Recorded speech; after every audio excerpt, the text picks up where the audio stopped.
Welcome everybody to the King of the Hammers 2021 pre-show. I'm here with 5-time Baja champion Ryan Thomas and 1-time Baja champion Dave Cole. How many times have you won? Bikes or cars? Well, bikes don't count. Ha!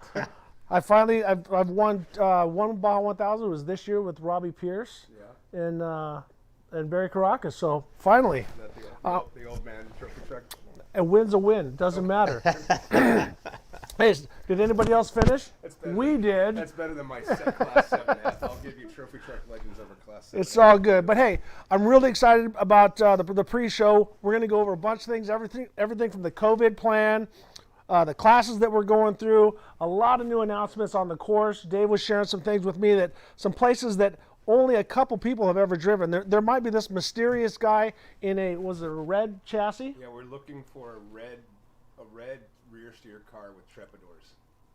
That's all I know. So he's part Indian. He was smelling the tires. He was looking at the trails. Anyway, so we're going to get into all that. Ryan, obviously, we got a lot of stuff to cover. Everything from sponsors, events, and all the different stuff. So Dave, I'm going to kick it to you to kind of lead this, and I'm going to go back and forth with this. But this year, so many challenges. We have to start with COVID. Hey, wait, hold on. Let's talk about where we're live from right now. Right. I came with no jacket, so I had to borrow a few things. We are actually in Dave's backyard, and we're not shitting. We are in the backyard right now. We are in the backyard. So hanging out. This is our new patio. We're just chilling. But 4 Parts reached out to us. They were super stoked for us to come over tonight. It was just one of those things. There's so much going on and so much happening that we decided to hang out here today. So that's what we're going to do. Well, hopefully everybody's home safe. Obviously, we've seen a bunch of crazy shit going on. I don't know if I can say that, but a lot of crazy stuff going on in Washington. We hope that all the, we got racers from all around the country and all around the world. Yep. So, international guys coming this year. Exactly. And so with that being said, let's just jump right into the hurdles that you've had to go through when it comes to COVID and racing at King of the Hammers. I don't think we need to cover hurdles, but I've got some good news. So let's start off right off the bat. We announced our COVID mitigation plan, that everyone's going to have to be tested to come on to the lake bed. That's not the case anymore. If you choose to come to King of the Hammers this year, 2021, and are just going to enjoy dispersed camping, enjoy the race, go out and just be in the desert, and not come inside of Hammertown, you do not need to get COVID tested. Right. There'll be wellness checks, which is a big step from where we were. We were at a place that it was 100% testing required. Right. My whole point was just try to do it and do the right thing, like actually make a difference and do it right. And it became impossible to do it that way, and you lost its effectiveness really quickly because people would be coming and going, and you wouldn't be able to manage that. So if you choose to come inside Hammertown, you're still going to need to be COVID tested. So all the teams, COVID tested, vendors, staff, media, all of us will all be tested. I love it when they stick that Q-tip up and tickle the back of my brain. I look forward to that. You're not helping, Ricky, and it's not that kind of test. I told you we should have gotten Cam Steele. We should have paid. Listen, hey. We could have had Cam Steele here. 30 more? He's getting paid more than me. I'm not paying you anything. I know. I guess nothing from nothing is nothing, all right? All right, got it. Anyways, back to the test. Yeah, so. Hey, hold on 1 second. I'm getting a note that you're not being heard right now. Okay. Sorry. All right. So hold on. Confirm that. This is the beauties of live. It says super low volume.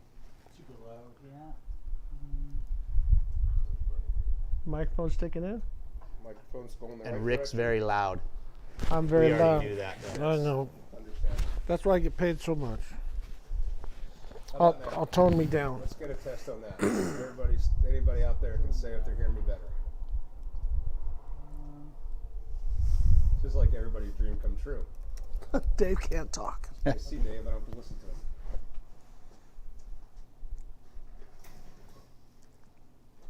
Well, while we're going through that, Ryan, let's talk. Let's go over a couple different things. So, David, as they were saying, that there is going to be some testing for the people that will be inside Hammertown, but not everybody, not all the spectators and everything that's outside camping on their own, doing their own thing. So here's the rundown. The county and the BLM have been incredibly supportive in looking at what we're trying to put on and all of the rules and regulations. Yep.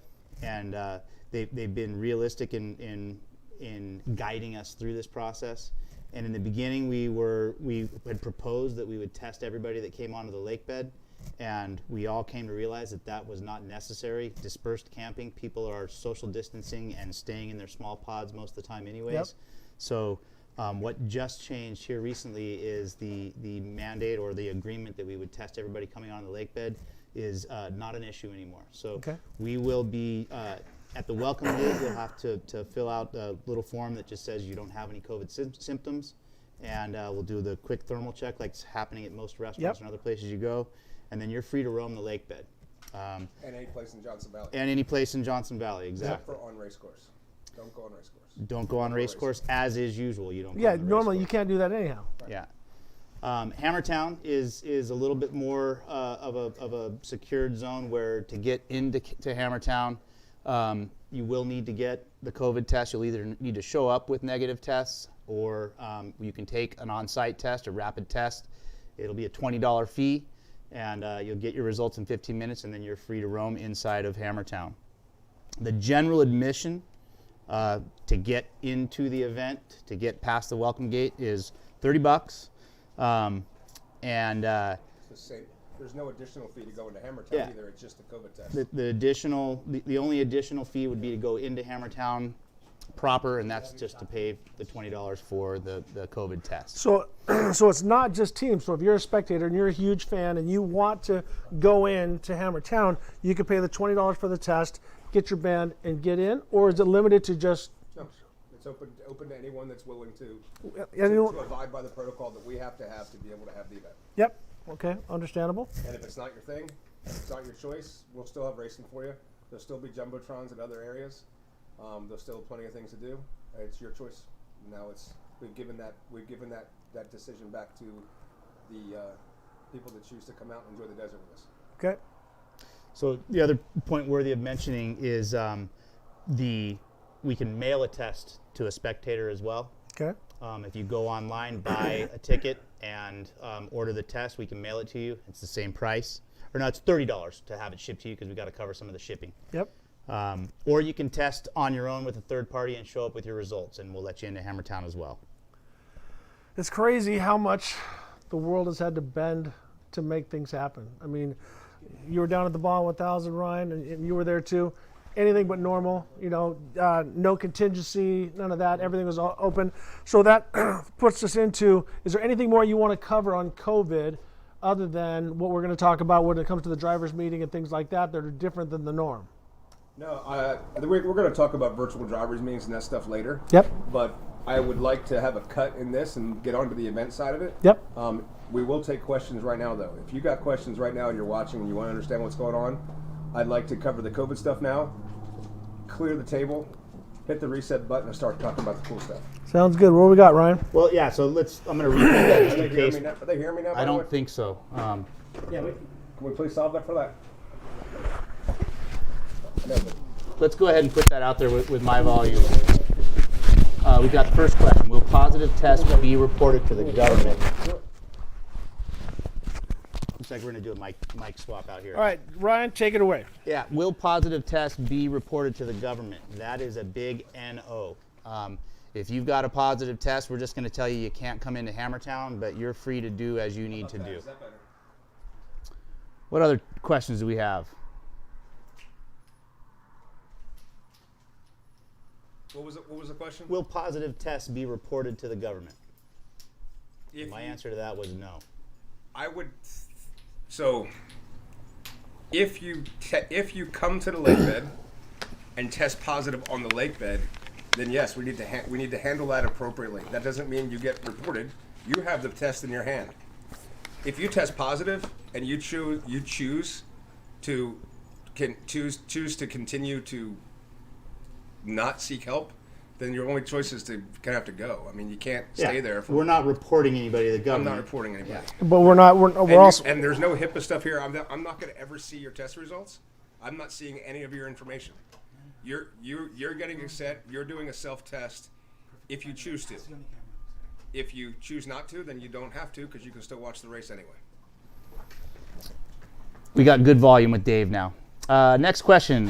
What time frames for the test if you bring them on your own? 7 days before arriving at the lake bed. And question 3. Do you have to carry the test around, or will there be a special wristband to show your negative status? There's a special wristband. It says, I am super cool and I'm here at King of the Hammers. Is it a black Sharpie X on your forehead? Yeah. No. You are really not helping. Yes, I am. We gotta have some fun with this. Just a little. Okay. So we got a solid report on volume. Do we have any more questions that you're not willing to ask? No, me? I got 4 questions, and we've asked them all. Okay. All right. Let's turn the page. Does anybody like to talk about racing? I would what I'm here love for. to talk about racing. Okay. Wait, I do have one more question here.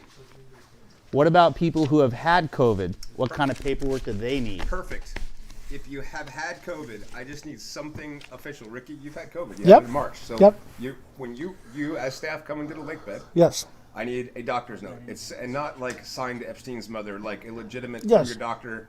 Ideally, it's just right on their prescription pad because. Well, that's- when I got tested positive, they sent me my results. Then they sent me a document that said that I tested positive, and then immediately after that I got followed up. Would I be willing to go for, donate antibodies and things like that? So I have all of that documentation that shows that I had it and all the different stuff. I just need 14 days of symptom-free after testing positive. Yep. Once you're at that point, that is within the scope or the all clear from county health as far as how we're handling this and what our protocol is. Yes. So once you're 14 days symptom-free, then you are considered surviving or cured or passed or whatever the words are for it. I don't know the right words. And you're good to go. There we go. All right. Kids' age limit to be tested 18 is years old. 18. 18 years old and younger. Excuse me. Under 18 is not tested. All right. And I'm seeing no more questions. I guess what I'm going to put this back out to everybody else. If you guys, anybody that's been to King of the Hammers, and if you're watching this show right now, you either really, really, really like King of the Hammers, or you've been a whole bunch of times, and this is kind of our tradition. I need you guys to help. Same way we need your help with trash and everything else. This is 100% going to be. We're going to be as successful as our fans, patrons, racers, partners. Everybody helps us get there. There's no way that the 40 people that are putting on King of the Hammers are going to be able to change the tenor, the behavior, the approach of everyone coming. But if you guys come with the right same frame of mind because you want to be there and understand what we're all going through to get there and just to get a good race to happen, then we're going to be a success and this is going to be a good thing. If it turns into, that was my biggest nightmare when it was all COVID testing for everybody. I know there's people that don't want to get tested. I don't want to get tested. But it was the box we have to check to be able to go do this. Right. And I was not looking forward to that contention at the gate and the sour taste and everything else. And so we worked really hard to come up with a consensual approach. I'm really happy where we're at. I'm very thankful for the parties that we're working with to make this happen. So if we're done with the COVID stuff, we can talk about racings. I don't see any other questions about COVID. All right. That's phenomenal. Thumbs up. Move on. So throughout, let's talk about all the different stuff we're going to talk about in this show. So you guys can spread the word right now. In about a half hour, 45 minutes, I'm going to tell you the direction and the trail inventory and the direction of every single trail in King of the Hammers. I'm not going to give you the connectors. I'm not going to talk about the order that they're in, but I'm going to tell you, for example, that we are driving up Jackhammer in King of the Hammers, and I'm going to tell you every trail up and down across the whole thing. We're going to talk about mileage in the desert loops. We're going to talk about mileage in for the desert race itself, so the desert bypass of the rocks. We'll talk about lap 1, lap 2, lap 3 of Ultra 4, and how long lap 4 is as well. There isn't a lap 4, but everybody thinks there is. We're going to talk about the shootout. We're going to talk about the coronation, which Cody Wagner hates the name of, but I understand. But it's a really cool idea. We're going to basically see if we can cut a brand new trail right in front of everybody watching. No net. And that's brought to us by LaserNet, the same people that make our trophies, by the way. Yep. Cody Wagner. stuff so we can talk about right Cody's go out and making great trophies right now, as a matter of fact. So lots of cool stuff to talk about. One of the biggest things that's going to affect everybody at home watching is we have pay-per-view this year. Right. But that doesn't mean you have to pay to watch King of the Hammers. So getting into that. So every year you have the free thing where I've been standing outside in the weather, I've been in the wind and done all that, and you guys have done a phenomenal job, and the show has gotten better and better each year. So for me, I'm kind of sitting in a bubble and getting information fed to me. But over the past couple of years, with the tracking and the video and the helicopters and the drones and everything that you got going on, and the remote cameras and stuff like that, all of that is going to continue to be free streaming as we know it. The level of quality you saw last year, and even better than that, is going to be free. Right. On top of that, teams of race drones. We have an extra helicopter. We have in-car from at least 5 or 6 different cars, and even more in qualifying. We'll have a lot of cars covered in-car. We have in-car interviews with drivers while they're racing, while they come into the pit. We have a lot of really cool technology coming out and a lot of cool features. But the way it's going to work is pretty simple. When you're watching the free show, as you've always known it, and if we go to some of that premium content and cut to it, so we cut to one of those race drones, right? That footage is going to go to picture-in-picture small in the screen. So if you're watching the free show, you're still there, and You have the premium. the premium's picture-in-picture small, Right. with an opportunity to purchase, and it's $10 to watch the race the entire week. You can watch it for $10. It's $35 to watch it for the whole season, because that's how you're going to be able to watch our series races. And if you're one of the first 1,000, that little subscribe button right next to this window, the first 1,000 people that subscribe to Ultra 4 TV for the year, which is going to be on Roku and on Vimeo, Yep. the first 1,000 get event T-shirts included. So basically, you're getting the entire season for $5. And a T-shirt, right? Well, the T-shirt's $25 or $30, whatever it is. We're gonna send, and you're gonna get the T-shirt before you even come to the race this year. Right.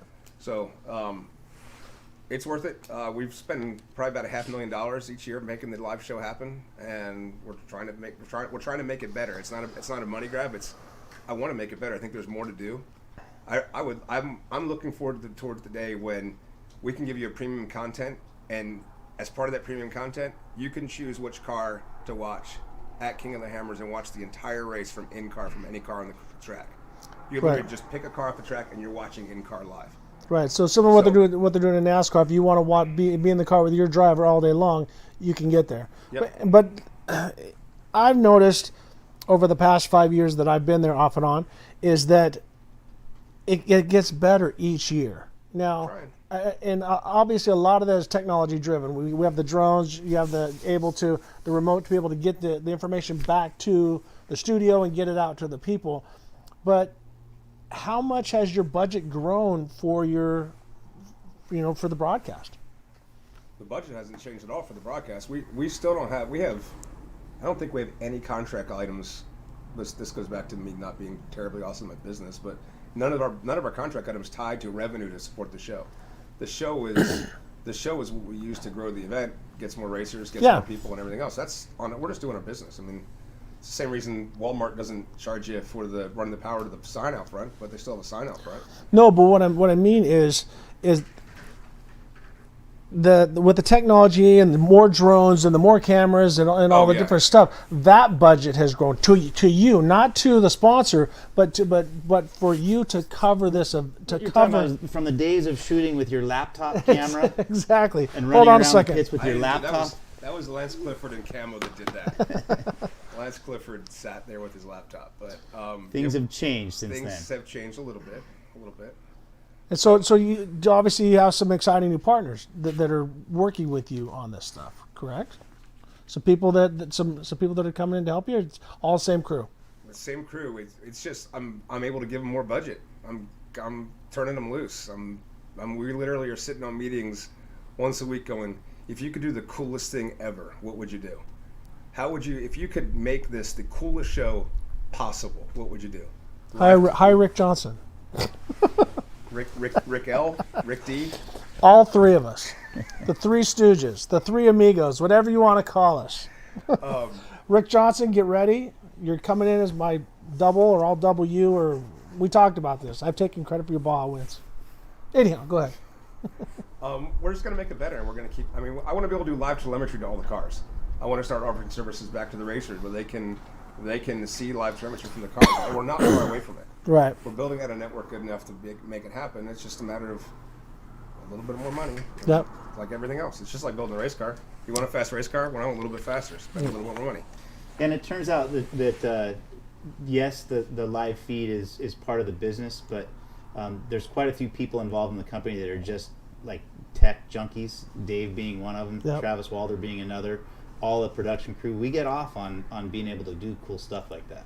Well, and it's changing off-road racing. guys here. It's the demand. Kayla and Chris, who are here making this show happen, are the They same can't guys turn on a that- TV to save their life. They needed you to do that. It broke my brand new TV. That's a different problem, but But the rest of the stuff, they are whizzes. They got that stuff yeah, down. it's just audio visual part. That's right. Which is a problem for my TV production guys to not know AV equipment, but it should be an indicator that we have a serious problem. Is it the big red button on the top that says power? Stick. Caleb, we're out of here. Full show.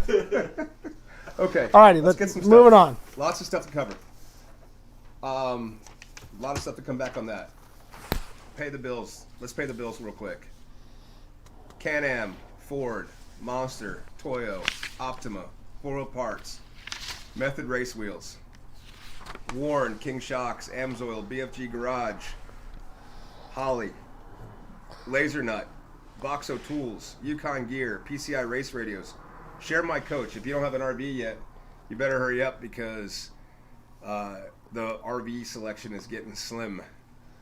Axial RC Cars, Griffin Radiator, Off the Grid Clothing, ARB, MBRP Exhaust, Rigid Lights, All Ball Racing Group, BP Racing Fuels. Let's talk about that real quick. First time ever this year, you're going to be able to buy pump gas at King of the Hammers, and you're going to be able to buy it for the same price it would cost right down the road at the gas station. So you're going to go over to VP, and you're going to be able to, it's 94 they're selling? 94 or 90, I think it's 94. I think it's 94. 94 octane fuel, it's like $4.50 a gallon. Right. And you're going to be able to buy it right there at the welcome gate. So you're a few feet off of public land. Yep. You're on private land, but we're gonna be able to get you fuel right there. That's awesome. So, Brannick Engineering, thank you, Stan. HCR, Buggy Whips, Pro Eagle Jack, still doing the Pit Crew Challenge this year. Buggy Whips and Pro Eagle. PRP, Speed Straps, Factory 55, Trav 16 still managing the Fire Force, Savvy Off-Road, Action Sports Canopies, Squatch Box, Bomber Eyewear, and Dana Manufacturing.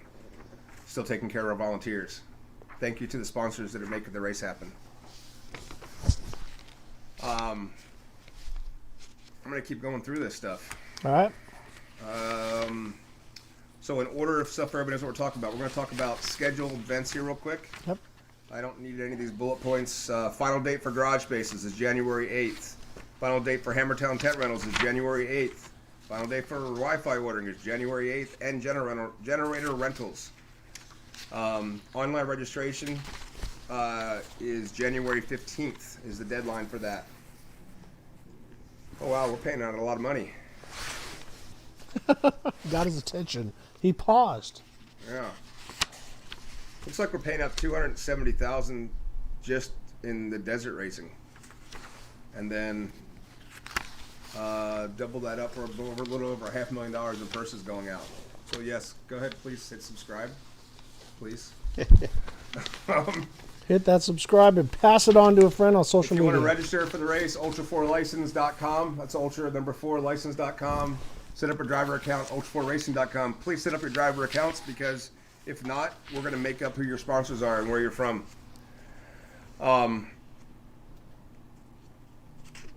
Okay, let's talking about schedules, schedule events. The pre-running will open up on Thursday, January 28th. The front gate opens Friday, January 22nd at 8 a.m. That's the welcome gate opening. Please don't come earlier than that. It's open desert. Technically, I've got an exclusive use permit. I'm not going to run you off, but I'm asking you to please to wait till the 22nd. Got a lot of stuff happening. Pre-running opens up at noon, all courses. Friday or Thursday, the 28th at noon. You must be registered. You must have your pre-run flag on your car. if you go on the Marine base prior to pre-running it without a flag, you will be disqualified from the race. Not even gray area whatsoever.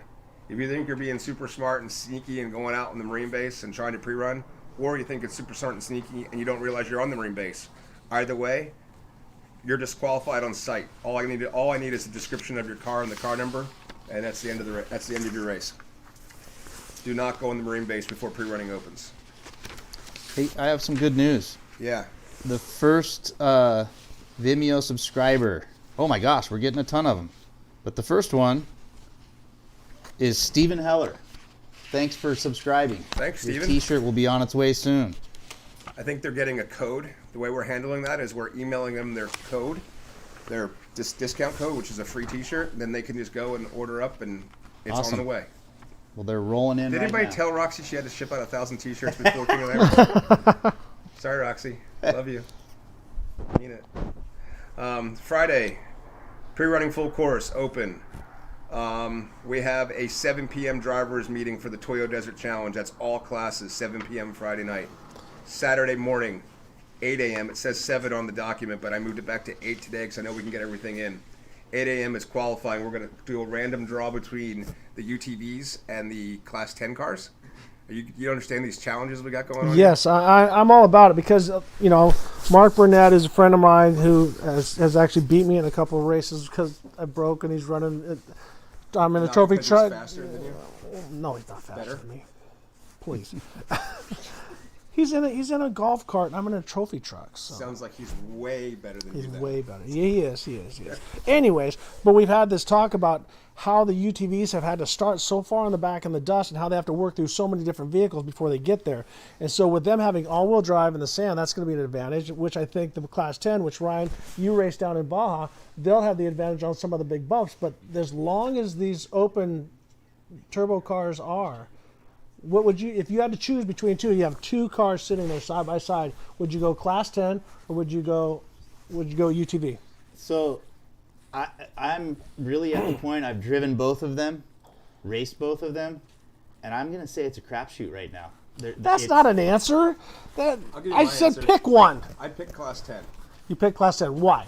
because, well, it's really tough. I mean, I know the course, and the course has historically been really fast. I mean, Bryce was over 73, 74 miles an Yeah, hour he was average flying speed. last year. And Jason Shearer on the Desert Loop was only two miles or so behind him, and then Luke McMillan was actually slower than Jason Shearer. Right. So it was a full drive trophy truck, an Ultra 4 car, and then a 2-wheel drive trophy truck were the three fastest cars in the Desert Loop.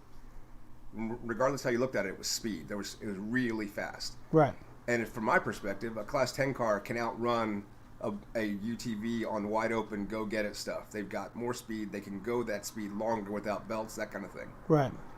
However, there's probably 30 or 40 miles that are super tight and twisty, gnarly, rocky, technical, Right. where the UTV is going to just swallow up a 10 car. Yeah. So it's going to be crazy. It's going to be cool. Well- And even our qualifying is kind of indicative of both as well. So it's going to be cool to see. It's for me knowing that desert out there because there are some hard spots when you get up to the top of the hills and stuff like that, but a lot of the stuff that lays down the bottom are sand berms and stuff like that. And I really feel that the all-wheel drive with the UTV and Honda doesn't have a belt, so they're not worried about that kind of deal, and they have the paddle shifters, so they're going to be someone to keep an eye on. But I think if I had to put a gun to my head, I would put my money on a side by side, on a UTV, just because I think the all-wheel drive getting in and out of the corners, I think they're gonna increase. They're gonna get to 50 miles an hour faster, but then they won't be able to sustain the higher end as a Class 10. But that's opinions are like I'll tell you what, people. we're gonna know pretty early on Saturday. Yep. But by about 4:30 on Saturday, we'll know for sure. Yep.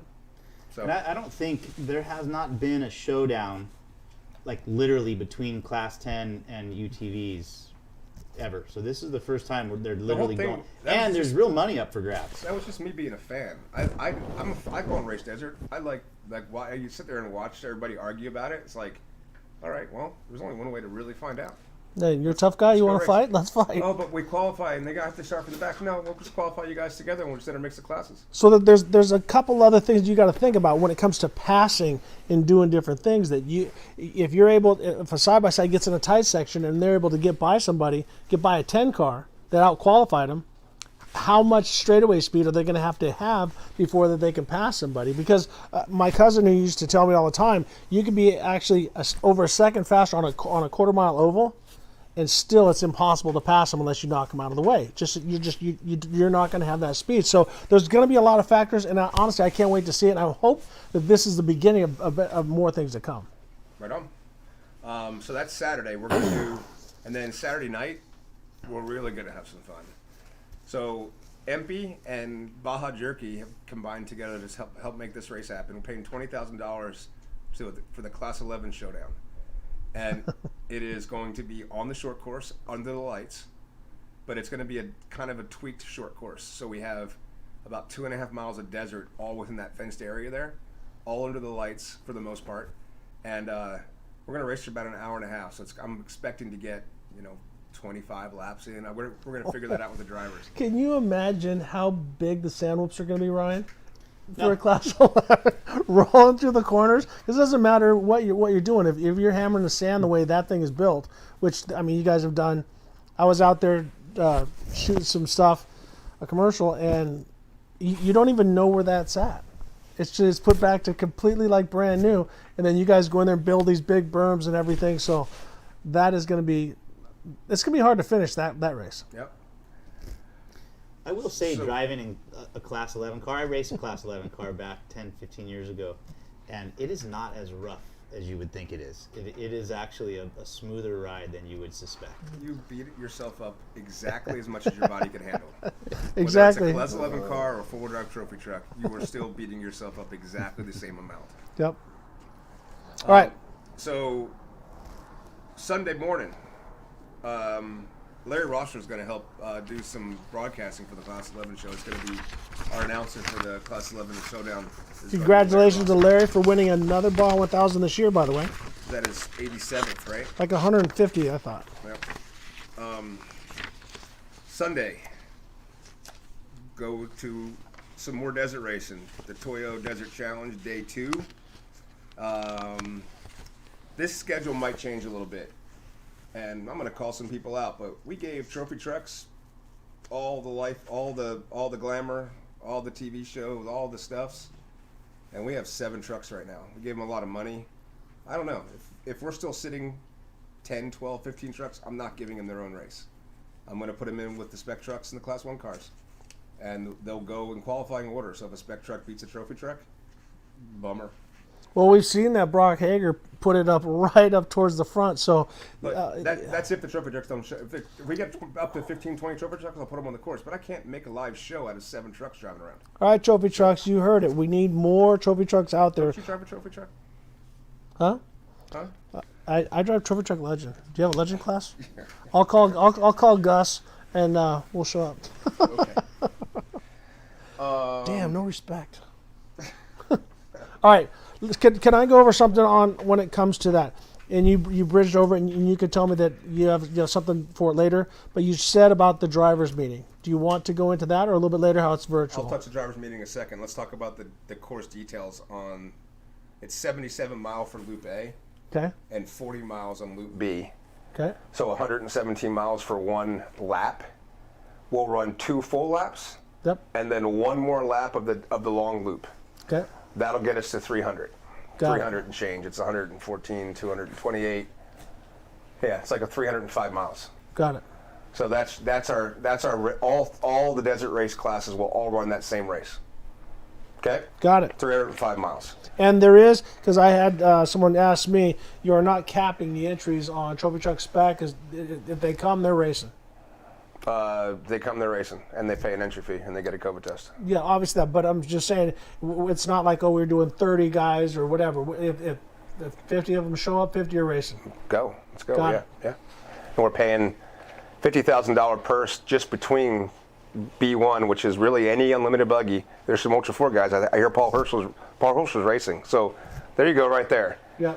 Class 1 trophy truck spec trophy truck, 6100, whatever you want to call it, T2 for us, and 4400 cars, which are also B1. They're unlimited buggies. Yep. What do you take? A two-wheel drive Class 1 car, two-wheel drive spec truck, or a four-wheel drive Class 1 car? Or a four-wheel drive Ultra 4 car in desert trim? On that, I looked at the entry list, and there's a lot of gunslingers and stuff.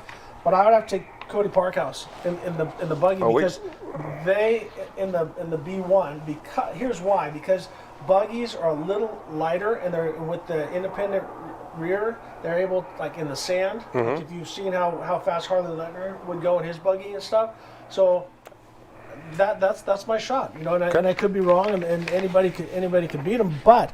I would put my money on the B1. I think that's with the sand out there and the size of the jumps and the bumps and everything. I would give him the advantage. 7 p.m. Sunday night, after we've crowned our new desert racing king, we will have our drivers meeting for all qualifying for the week. That's all classes, and that's where we can talk about drivers meeting. Yes. All of our drivers meetings will be virtual.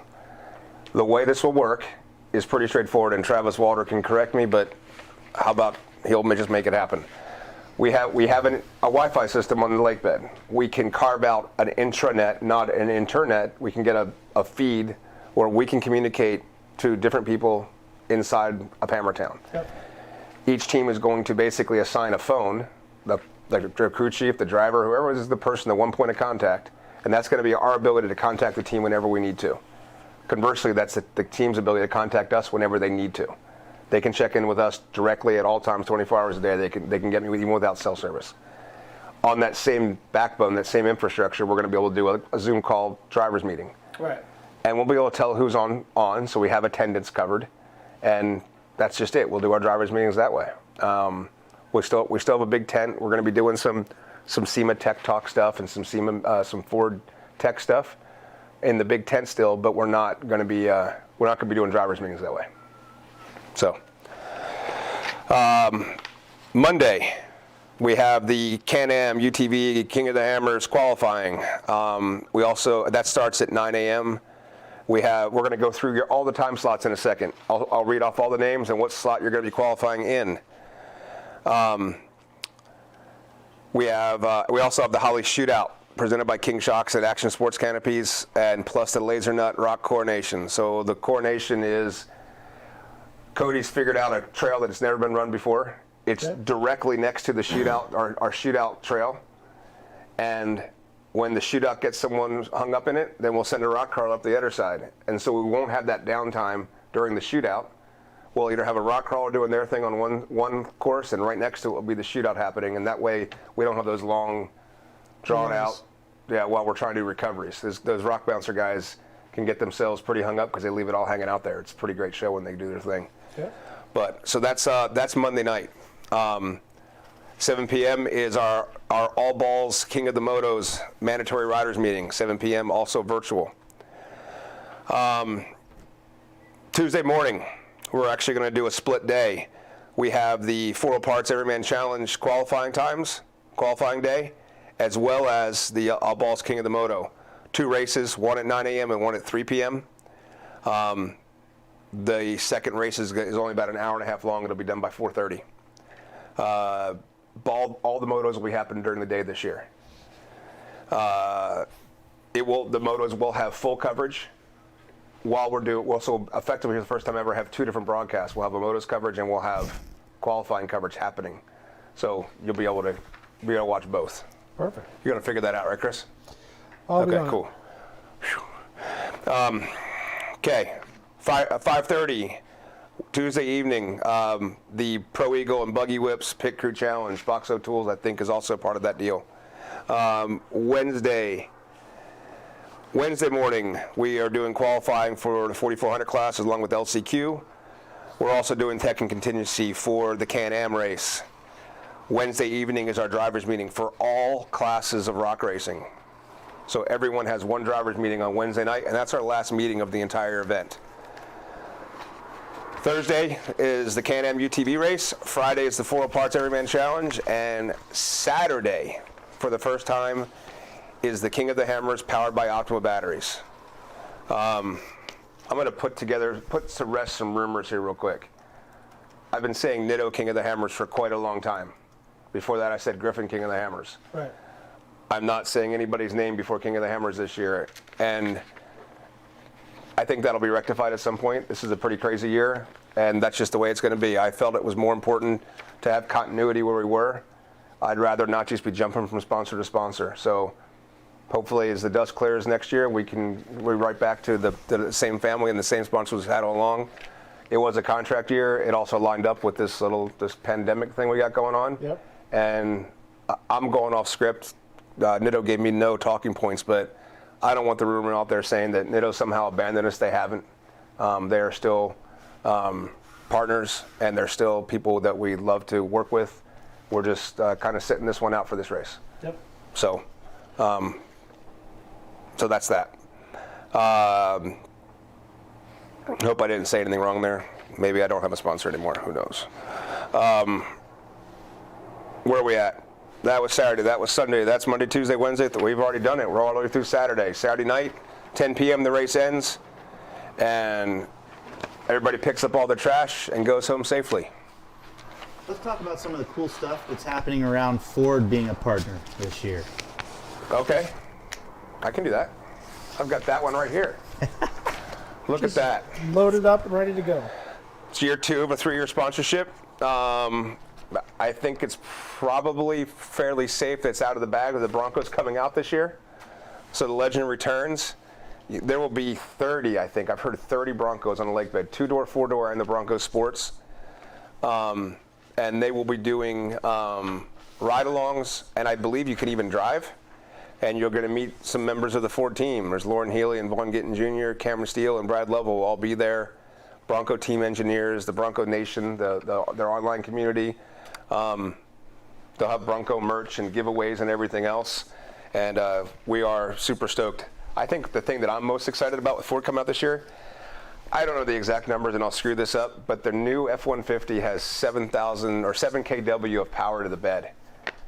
You don't even need a generator anymore. They're putting out 7 kW of power just driving around town. So we're going to partner up with Richard and Ford, and we're going to be able to light up some stuff. We're going to have sound systems or everything else, and it's just drive the truck over, and it's all the power you need. That is awesome. So super stoked with that opportunity. I think I covered that all correctly, Ryan? I think you did. All right. So I've got schedules. I've got Ford. I've got, well, we don't need the COVID thing anymore. Let's put all that stuff right there. Want to touch base on, you mentioned something about short course? I didn't mention anything about short course. Yes, you did. You said the Class 11s are running on the short course only. I did say that, yes. I did say that they're racing on the Is there short. anything else that might be happening? Anything? Huh? Anything? Just maybe curious? Thinking? There will be a demo.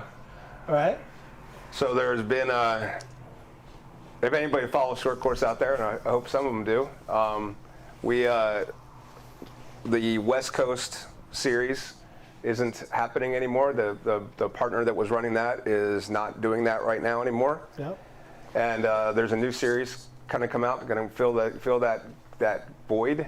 And I've agreed to have those guys come and put on a show for us at King of the Hammers. Oh, who is it? It's not really important yet. Well, kind of. I mean, so. Do you know how to Do you race? Do you know anything about short course racing, Ricky? I don't know a damn thing about it. So, where are you going to race? Where are they going to race? Do you have that yet? I don't. Who are the main sponsors? Come on, now, we need to know all this stuff. See, You don't need to know. I come from a short course background. I've won a couple of times there, and big fan of it. So I'm just curious. People want to know, Dave. Hey, Come on. somebody just told me to punch you. Well, they need to. You're a little small. He punches me. I thought that. Did you tell me I thought that and it popped up on your screen? Tell the person to. Anyhow, so no, you're going to have a demonstration, bringing some short course vehicles out. That is awesome. So it looks like short course is going to stay alive on the West Coast. I believe it will. Yeah, I think there's some really cool stuff happening now.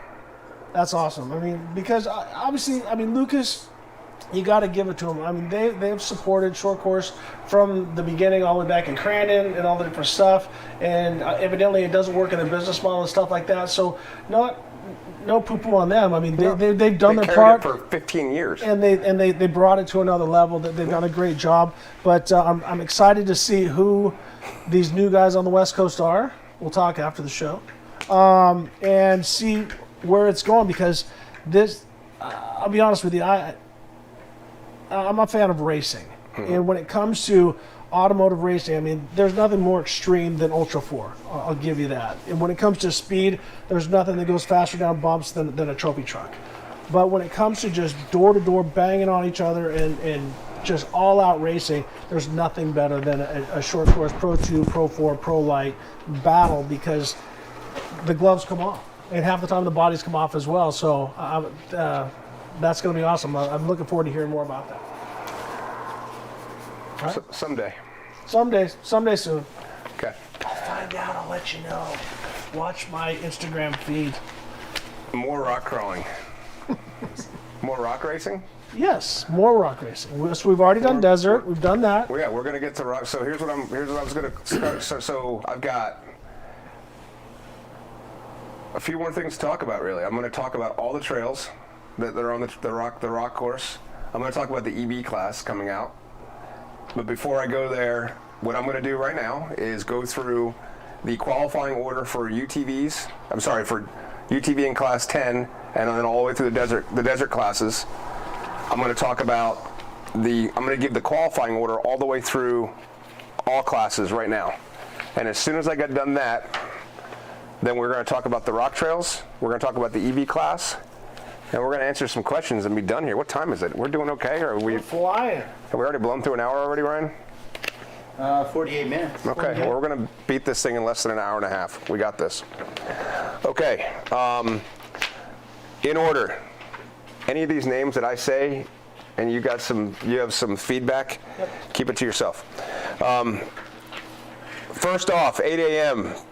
desert class. This is B3 UTVs. Dean Wheeler, Blaine Conrad, Jared Teague, Pat O'Keefe, Jason Willett, Matt Winslow, Troy Shipman, Jim Henley, Jim Borden, Dave Mason Jr., Kyle Cheney, Dan Hearn, Jeremy Davis, Nathan Martino, Austin Weiland, Brendan Sims, Ethan Hagel, Trevor Rasmussen, Travis Zollinger, Corey Goyne, Chase Warren, Brent Fox, Phil Blurton, and Matt Burrows. Those are the 24 cars that are in the Saturday afternoon race thus far. Entries are coming in pretty quick. I think we have 510 total entries right now. And once again, that is the draw. That's qualifying order. Correct. Okay, and just to be clear, don't hit me again. Is that how you qualify side by side, or Class 10 is how you start? Correct. Got it. Then we go to T1, Raul Gomez, Bryce Menzies, Cameron Steele, Kelly MacArthur, Jax Redline, Kit Stokes, and Andy McMillan. McMillan. I understand, but it's number 31, and I know that Luke and Dan have at least temporarily withdrawn. Oh, misprint, my bad. Yeah, well, I just read 31, and I hadn't gotten an email from Luke, so I knew that was Andy. I think we messed it up, but okay. I know Andy will be there. And hopefully Luke and Dan come back too. We'll see. Brock Dickerson, Kenneth Goodall, Chris Hicks, Cody Parkhouse, Justin Davis, Ray Acox, Casey Curry, Ladd Gilbert, Brad Etter, Adam Lunn, Jake Johnson, and Paul Horschel. So this goes back to, we got Casey Curry. He's going to be running an all-wheel drive. Correct? I would assume he is running an all-wheel drive. It says B1, so I would assume that is his Ultra 4 car, desert car. Right, it is his Ultra 4 Casey, if you're watching, let us know if you're racing your Ultra 4 car. Heath Shoup, Mike Osborne, Travis Chase. These guys are all in spec trucks. Travis Chase, Travis Williams, Shane Dahlquist, Paul Broughton, Jeff Proctor, Vincent Munoz, Valerie Clark, Trevor Harvey, John Walton, Mike Pyle, Jeff Bader, Brad Lovell, Bo Bland, Charles Dorrance, Chuck Dempsey, Alex Gonzalez. Got a lot of spec trucks. That's exciting. That is awesome. Okay, let's keep moving. Motos. This is your qualifying time at 8 a.m. on Tuesday morning. This is one of my favorite names. I've read it almost every Motos. Bernard Biscay. I'm sure I've messed it up every time. Jamison Moses, Yoram Levy, John Kearney, Ryan Gray, Josh Weiser, Drew Dixon, Rodrigo Lopez, Bo Law, Brian Curlis, Jeff Robinson, Jacob Field, Jeff Delaney, Tim O'Reilly, Jackson Davis, Brian Leonard, Dennis Ozatsky, Cody Webb, million-time champ, Cooper Abbott, Dan Hawakawa, Matt Hoffman, Vincent Green, Brandon McGowan, James Hall, Tony Zabala, Chad McQueen, Cody Welchel, Jack Williford, Michael Woodley, Tristan Hart, Cameron Steele. I'll be happy to pay your entry to go race Cameron Steele. I want to see you race Cameron Steele in King of the Motos. King of Motos? Never, not ridden bikes before? Do they have a Legends class? Well, he can qualify. He's just got darker hair and more.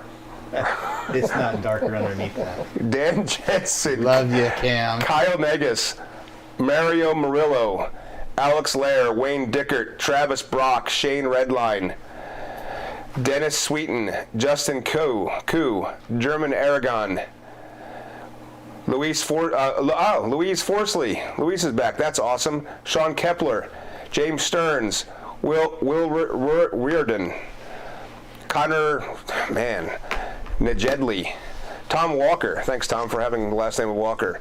Tucker Hopkins, Jared Lamb, Joe Nemeth, Jake Eliason, Bradley Hahn, Pablo Rojas, Jared Jasicki, and Sean Carlson.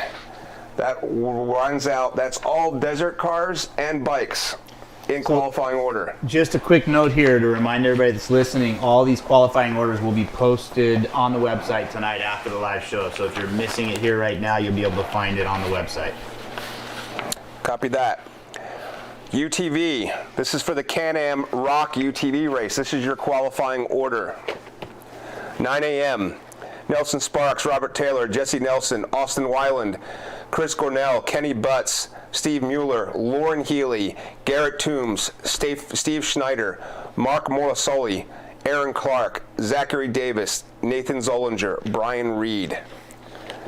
I believe that's his daughter actually racing. I believe Brian's daughter is going to be racing, not Brian. 10 a.m. start.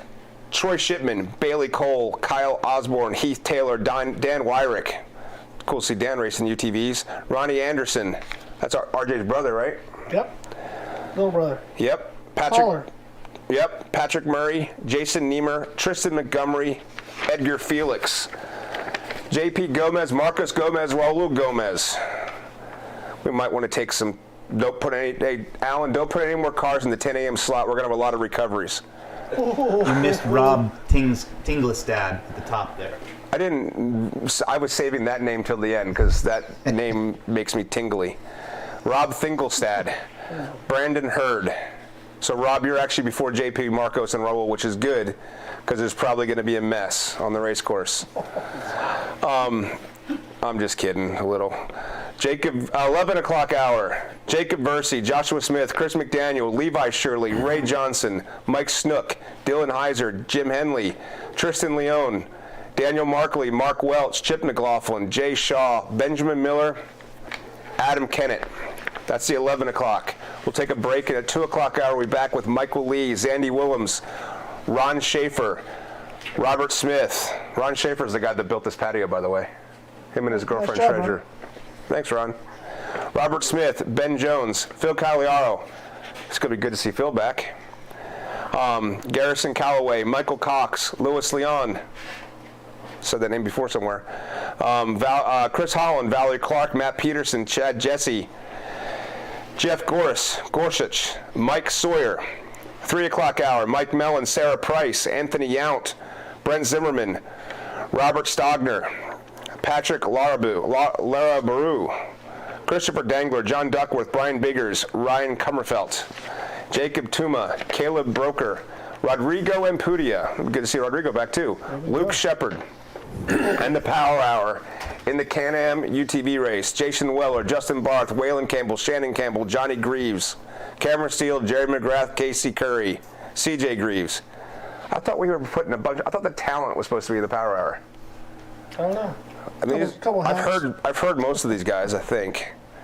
There's a lot of championships. Jason Weller, Justin Barth, Waylon Campbell, Shannon Campbell, Johnny Greaves, Cameron Steele, Jeremy McGrath, Casey Curry, CJ Greaves, Travis Zollinger, Scott Raymer, Mitch Guthrie Sr. I've heard he's capable of winning this race. Trey McKinley, Cody Miller, Dustin Jones, Kyle Cheney, Scott Lesage, Phil Blurton, Mitch Guthrie Jr. Good luck to Mitch. Is Mitch the only one that I've mentioned so far that's over in Dakar right now? I don't know that. I didn't. Yes, that's all that I know. Jamie McCoy, East Coast guy who is really fast. Nathan Wolf and Hunter Miller. That is the Can-Am qualifying, finishing up with Power Hour. So, speaking of backslash to VP, Mike Emerson just shot me a text, and when you said at the beginning Jesse Nelson, I'm like, it made me think of a motocross racer named Jesse Nelson. It is Jesse Nelson. I know. Who, as a kid, ripped his thumb off. So he ran with a prosthetic thumb, made it to the pro ranks, did all the different stuff, broke his back, or his neck, in motocross and supercross, and now he's racing in hand controls. So, Jesse, I mean, you've been my hero since I've known you since you were a little kid, watching you up at Zaka Station and stuff like that. But this just tells you the determination of racers. I mean, you can keep knocking them down, but they keep getting back up. And Jesse's one of those kids that was just so fast and all the different stuff. And it was an unfortunate accident. I mean, things happen. When you're going that fast and you're running that close to the edge, things happen. So it's awesome. Thank you, Mike, for getting that information to us. And I want to wish Jesse Nelson, I mean, that is a huge field of championships. I mean, you got McGrath, you got Casey Curry, you got Johnny Greaves, CJ Greaves, all the different stuff. So Mitch Guthrie? No, I'm just saying Shannon outside, Campbell, right? Steele, Yeah, Cameron Steele. I mean, it just goes on and on and on. Those weren't my favorites. That just was what first popped in my head. But let me ask you, Dave, as a driver, we've seen a lot of the guys run this UTV course. How does it relate to racing an Ultra 4? What do you get? You get rock knowledge, you get traction knowledge. Obviously, your line has to be slightly different because the wheels are so much smaller. The horsepower. Are you asking why there's so many crossover guys? Why are they doing it? Or are you yes. asking, why are they doing it? Are they gaining something for Sunday or for Saturday's race? I think some of them are doing it to gain, but quite honestly, OEMs for UTVs and the UTV market, the industry of UTVs, is the revenue. It's the money that's infusing the sport right now. Right. I mean, if there is more opportunity, those companies and the companies that are supporting the UTV industry are marketing their products, so they are enticing that level of talent to race on their products. So is there some level of I can learn a little bit more about the course? Yeah, I would think so, but I think it's just an overall health of the industry. That people want to go racing. You give them another opportunity. Yeah, no, but that level of talent. He's asking about why is Johnny Greaves and CJ Greaves. Well, I understand them for King of the Hammers, but Shannon, a guy that is going out that has the potential, Waylon Campbell, that to win. I think Shannon Campbell would race a shopping cart. He'd race a shopping cart through the parking lot. So back to my original question: is there crossover between driving the side by side? Yes. And so an from Ultra a technical, yes. I think that you absolutely can learn more about the lines. The course changes throughout the week. What you pre-ran on the Thursday prior isn't what it's like the next Thursday, especially after all the pre-runnings happened, all the crowds been on the course, all that stuff. I think you learn a little bit that way. I think that a UTV, specifically to an IFS car, drive very similar, right? Carrying momentum through the rocks, that kind of stuff. And if you can drive the course in a UTV, you should be able to drive it in your 4400 car. Yeah. So yeah, I can see the learning curve there.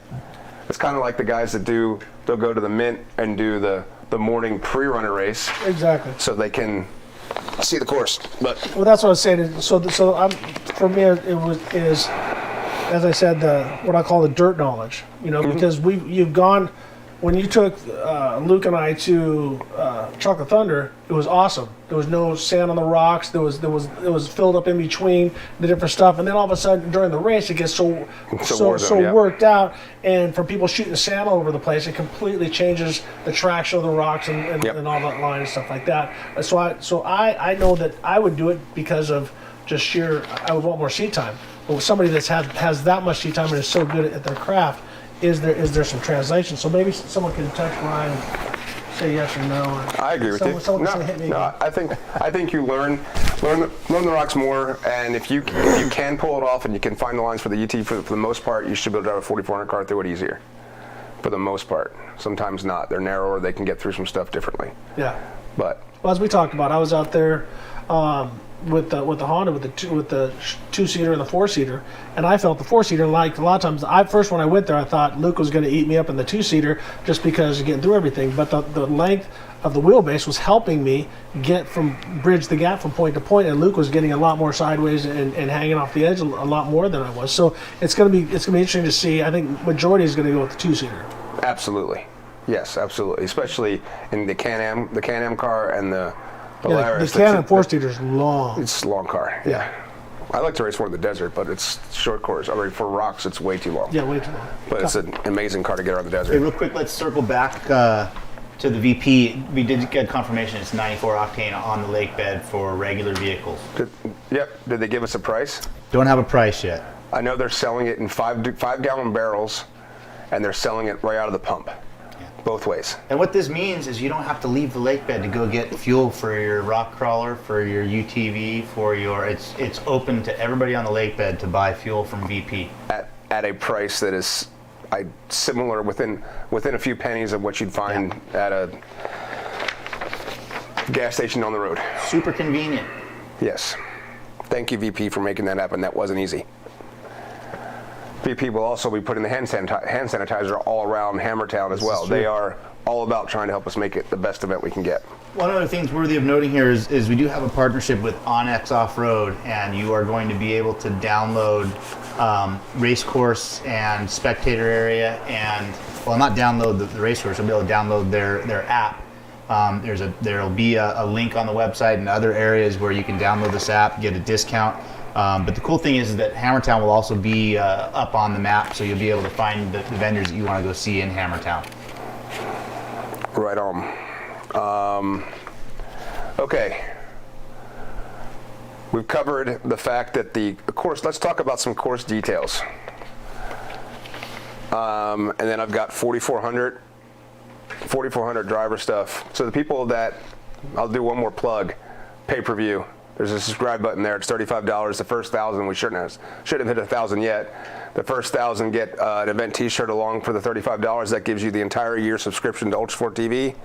Gets you all the series races, as well as all the premium content at King of the Hammers. It'll be $10 a race to watch it one at a time. It's way worth it, $35. Thank you for your support, and we would love any input. Anything, you know what? Anything you'd want to see out there, anything you'd love to have seen differently. Man, I would have loved to seen this in a race. We want the ideas. We're trying to anything as creative as we can. If you have any ideas about what you'd like to see in content, we'll see if we can pull it off for you. Okay. I have 4,400 names. I have the EV class, and I have course direction stuff. Yep. Let's do 4,400 names first. Then we'll do the EV class, and then we'll do the last thing. What everybody wants to hear is what trails they're going to race on. Right? Yep. You have any questions now before we go? I don't have any questions right now. Does your magic screen over there have questions? No, I think we may have a few more COVID questions as we wrap up. Okay. I think it's worthy of touching on that, but let's keep the momentum We going. can come back to it. 4,400 qualifying order, 9 a.m.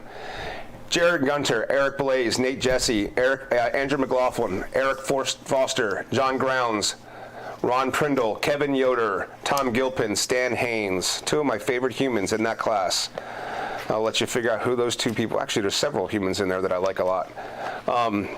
Edwin Abd, it's 10 o'clock. Edwin Abd, Tom Ways, Cody Miller, Kevin Taylor, Chris Hicks, Jordan Pellegrino, Greg Adler, Tad Dowker, Luis Gallardo. This is including people that are LCQ. The 11 o'clock hour, Kenneth Goodall, Kevin Porterfield, Brent Gagaborough, Hunter Sparrow, Kevin Williams, Ray Acox, Joe Hutchins, Tim Hooper, Eric Miramon. Be good to see Eric racing again. 1 o'clock hour, that was 11 o'clock. 1 o'clock hour, Chris Wicks, Brian Reed, Kevin Miller, John Cagliaro. Excellent to see John back as well. Brendan Thompson, John Moole, Dustin Eisenhower, Tom Prendergast, and Greg Stearns. The 2 o'clock hour, David Oliver, Darian Gomez, Brett Harrell, Brian McVeigh, Patrick Peterson, Eric Wicks, Kevin Stearns, Quentin Hilburn, Hunter Miller. So going at it, he's doing the LCQ, he's going at it in the UTV again, and Kyle Cheney. So back-to-back at 2 o'clock, going into the LCQ will be Hunter Miller and Kyle Cheney to see if they get a spot again. Whoa. 3 o'clock, Jason Blanton, Chip McLaughlin, Matt Burkett, Brian Caprera. Man, I'll say this right now. I saw Brian Caprera's car at the desert this past weekend. It's actually on Monday I saw it. It's his new Joe Thompson car, and it might be the sexiest vehicle I've ever seen in my life. Did I not do EMC? Did I really not do EMC? You're saving them best for last, right? Yeah, I'm dumb. I held it in my hand and looked at it, and I thought, no, I've already read it. I didn't read it. We'll come back to the EMC in 1 second. But yes, that Joe Thompson car that Brian's driving is the sexiest car I've seen, period. Rusty Blyther, Cody Addington, Zandy Willems, Brian Crofts, Tommy Dykstra. 4 p.m. Power Hour for the King of the Hammers. John Webb in the Power Hour, the man with the speakers. Jason Shear, Cameron Steele, Lauren Healy, Paul Horschel, Casey Curry, Randy Slauson, Shannon Campbell, Bailey Cole, Dan Wyrick, Marcus Gomez, Raul Gomez, Levi Shirley, Eric Miller, Waylon Campbell, Tracy Jordan? What? And we put him in the power hour? Okay. Okay, Tracy, you're lucky Alan was making the calls on this one. Jeff McKinley, but Tracy, thanks for coming back. Jeff McKinley, JP Gomez, and the reigning king, number 41, Josh Blyler. Okay, since I didn't do EMC, and that is a complete oversight on my part, we'll do EMC right now. We're still tracking? We're still going? Yep. Okay. So let me ask you a technical question. Not that technical, but would you rather qualify early or late? Because depending on course and all the different stuff, I mean, the short course versus desert. I'd rather qualify third in the second group or second to last. Nothing in the middle. Okay. You don't want to go first because the rocks are super cold in the morning and things are still sorting out. There might be the one random rock that's going to go blown out by the sixth guy. Yep. But then you don't want to go midday either because the course just gets wrecked. But man, there's a different level of energy for the guys in the power hour. They go nuts, guys and girls. They go nuts. Well, So, and that just makes as you're a driver, you're sitting there on the start line, you're watching your peers do it. You know what you have to do. It changes your level of energy in the driver's seat, doesn't it? Yep. So for me, so that's what I'm saying. If it's a short course, you want to be out early, unless they water it a ton. Yeah. You know what I mean? And a lot of the desert qualifying and stuff, the ruts get so big, it gets slower and slower and slower. But there has guys been able to pull it off. But in this power hour, there's so many good guys, and there seem to be so much harder on the gas that the course is going to deteriorate that much more in just that last group of guys. What's tended to be a problem, we got to look at timing on this. I'm going to do my best. We might actually switch the timing on the power hour to try to move it up a little bit. Historically, we've had a problem with sunlight. Right. Where that's like they're coming in, and it's also the way I design the course too. I'll try to design a course that we don't have them coming off into sunlight, coming right into the ball of fire in the sky kind of thing. Right. So I keep that in mind. Okay. EMC qualifying, 9 a.m. Ross Glaive, Thomas Biddle, Kyle Cunliffe, Randall Holmes, Kimberly Sparrow, Brett Dixon, Michael Miller, Sean Ratchke, Rick Levezzo, Rob Graham, James Penzella, Patrick Beckwith. 10 a.m. Scott Morris, Chris Brown, Jesse Lee, Josh Patt, Chance Holloman, Michael Henn, Richard Fenton, John Williams, Dustin Bratton, Justin Day, Brent Harrell, Michael London. 11 o'clock hour, looks like this is mostly 4,600. Ken Hale, Joseph Edmonds, Christian Thordson, Steve Graff, Kevin Jones, Justin Castillo. I guess it's not mostly 4,600. Matt Tribino, John Grounds, Chase Caprera, Jeremy Montenegro, Buddy Carlton, Sean Leonardini.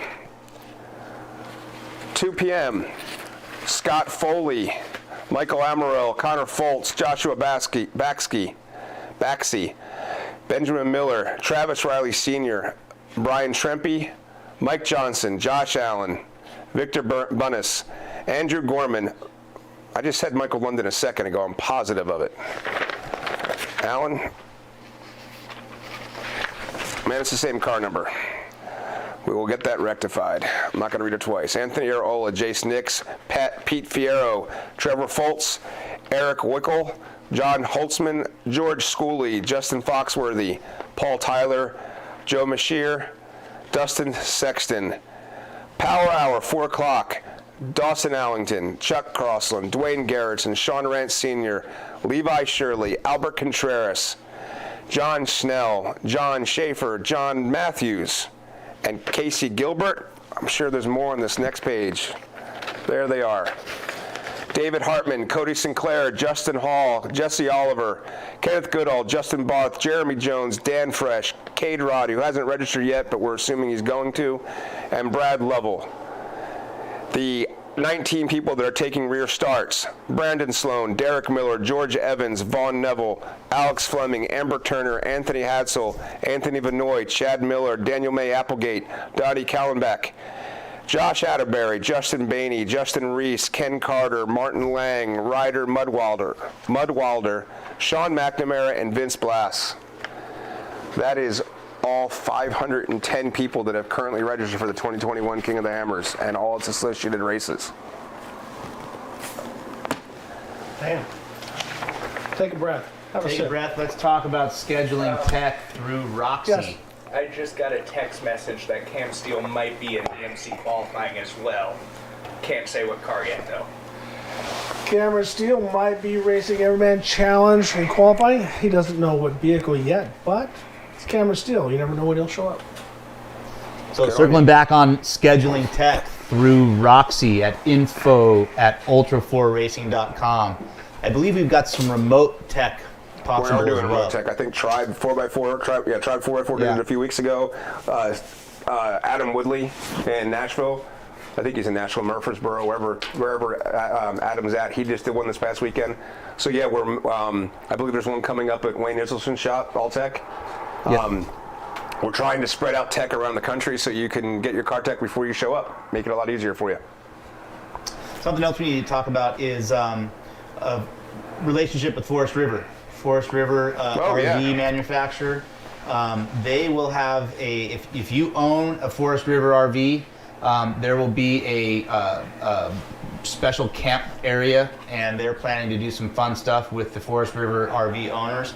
There's also going to be 3 Forest River dealers on site that will be, I think there's going to be close to 30 different models of RVs. They're selling RVs on site. You could come to King of the Hammers without a vehicle. You could Uber out there, buy a Ford truck, buy a trailer, and go home. Or buy a Can-Am. And you probably could buy a race car too. It might be in pieces depending on who you're buying it from. But Hey, enough money, you can buy anything. I got a car. It's orange and blue. I'll sell it right now. Now.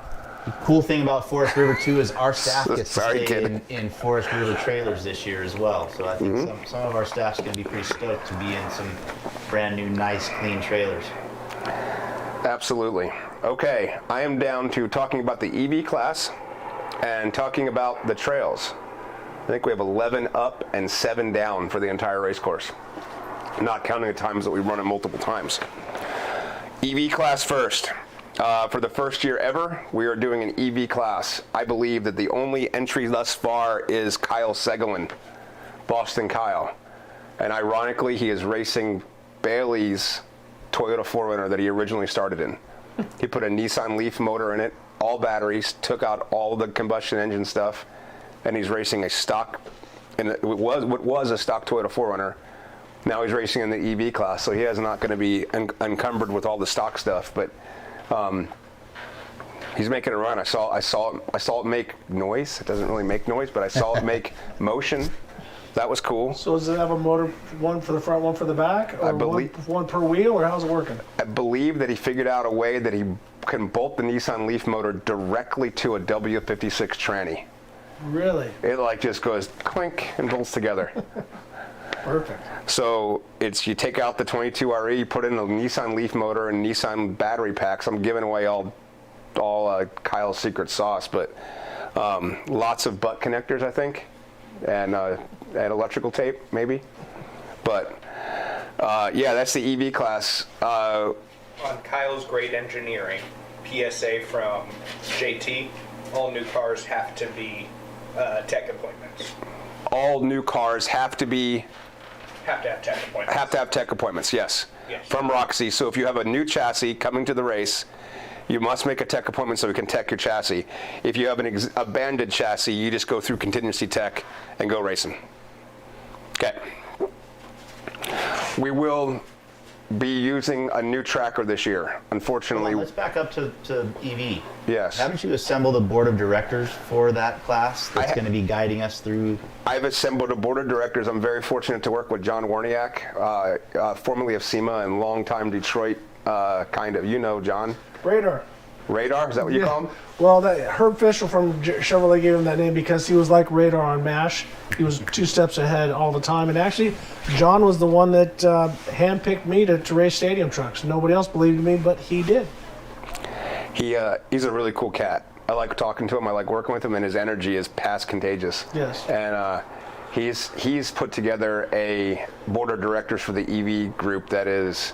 I can't release the names yet. We're going to do a full release on it. But when you start throwing around things like Dallara and NASA, then we have horsepower in the room. Yeah. So we're going to figure out how to do EV racing and how to make it competitive, how to get the technology down to the builders. That's my mission is to get EV technology into our builders' hands so they can start building cars. Yep. It's great that there's a lot of engineering out there. It's great that there's people out there at the OEMs that are trying to make technology better. But for us to figure out how to get cars to the desert, you're going to have to start putting them in the people's hands that have figured out how to do it in the first place. Well, and it's going to be awesome to see which way they go. As I said, are they going to go traditional with transmission and axles and stuff like that? Are they going to go one motor in the front, one motor in the back, one motor per wheel? We have four motors. That's what I'm saying. What someone can do, but with that mass out there, is it better to have a center motor with, that's what I'm saying. It opens up the technology to a whole nother level. Yep. I'm excited. Yeah. What about this? What if you ran a gas motor? This is not going to be EV class. EV is all EV. Right. What if you ran a gas motor that drove the rear, and the front end was electric? Yeah. And the electric only spooled up when it could outpull the rear in the desert. And then it's programmed, and the way it's set up, as soon as you get contention that the ground speed is more than the wheel speed, it automatically breaks loose. There's no torque. It's an electric motor. Right. So it's just, you'll never get the contention that we have in four-wheel drive cars, but you have the pull whenever you want it. I think that would be cool. And then the gas motor would be charging the batteries all the time, so you wouldn't have... I need to call Neil Mason. That's going to be his new version of a desert truck. Yeah, you never know. Never know. Okay, I'm down to, so this is new for us. I used to leak stuff and talk about stuff.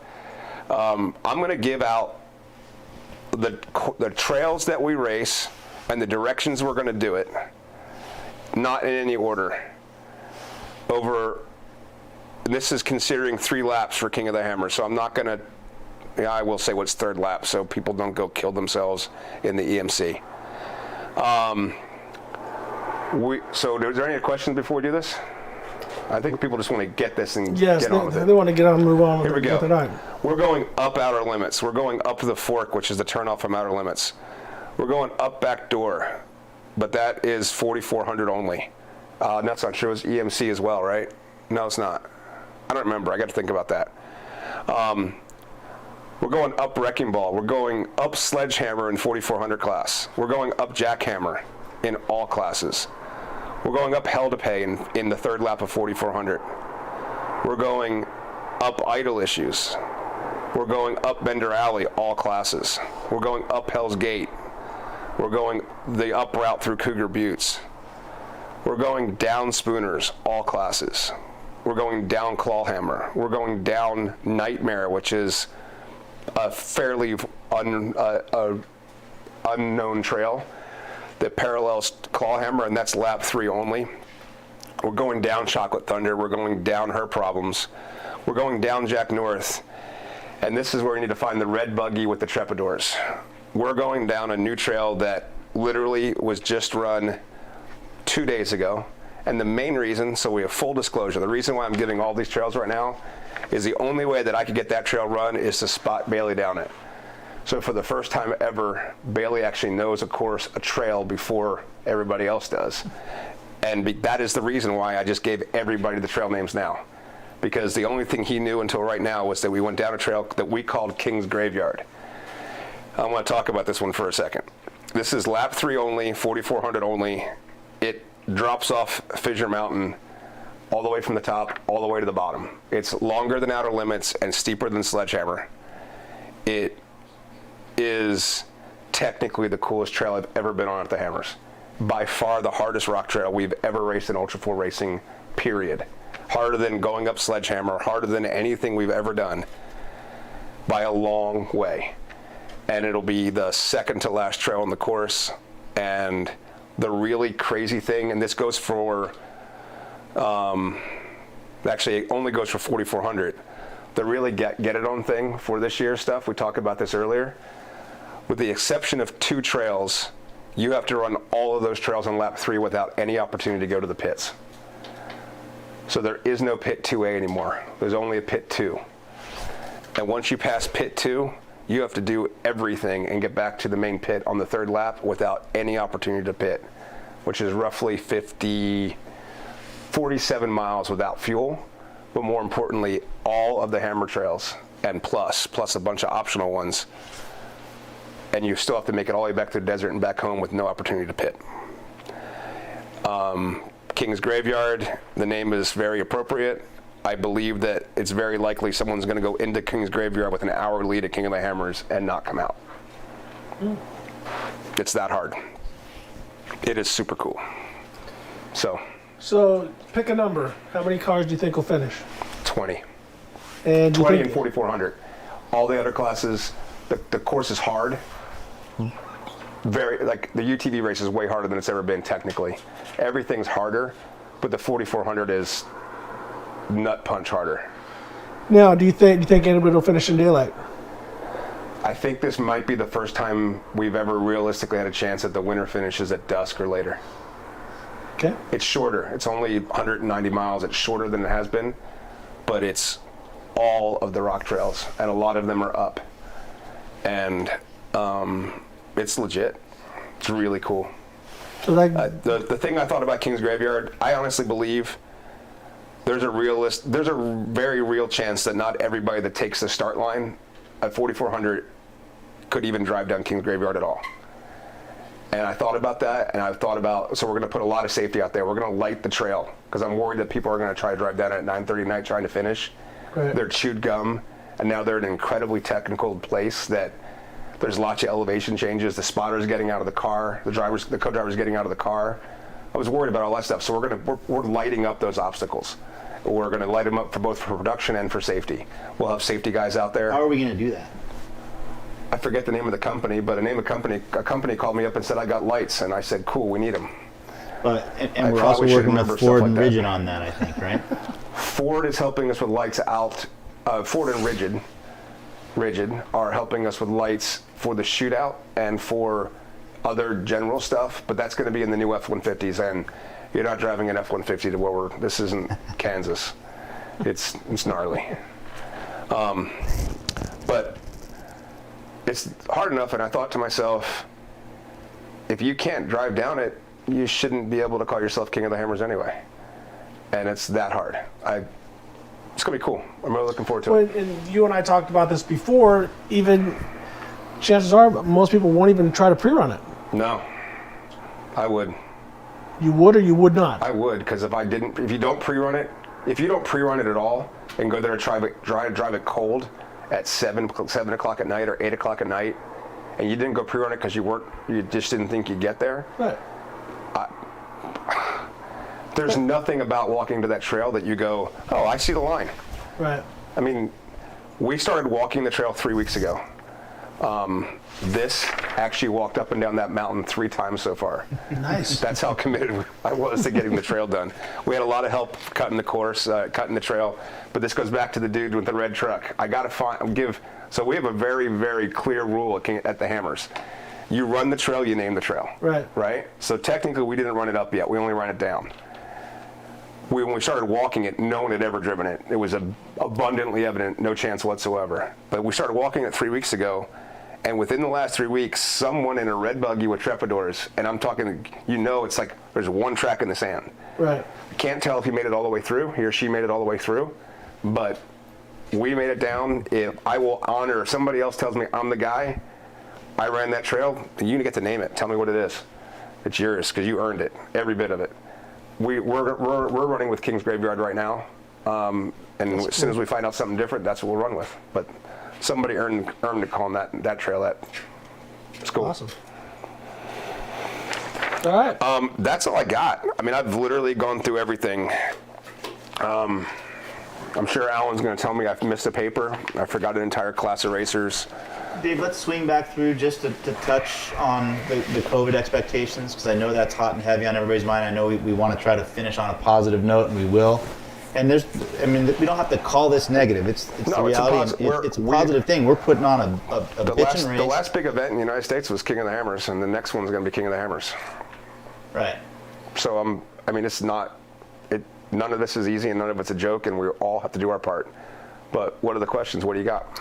Well, I think the big one's just to go back to you can test at home on your own.